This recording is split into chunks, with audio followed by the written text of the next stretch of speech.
হয়ে যাবে। তো এমন কেউ যার খুব বেশি ইসলাম সম্পর্কে জ্ঞান নেই, যারা জানে না যে মহিলারা তখন অলরেডি হেড কভার করতো, আর এটা জাস্ট তার উপরে হিজাবকে যুক্ত করে নেওয়া।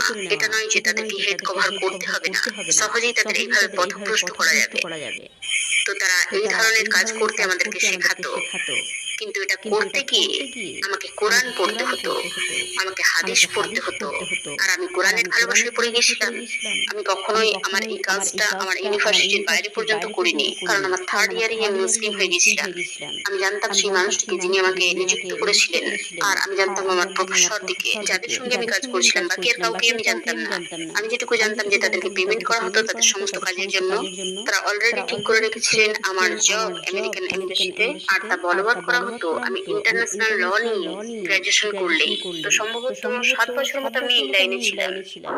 What's the organization's biggest goal in teaching their members the Quran and Hadith?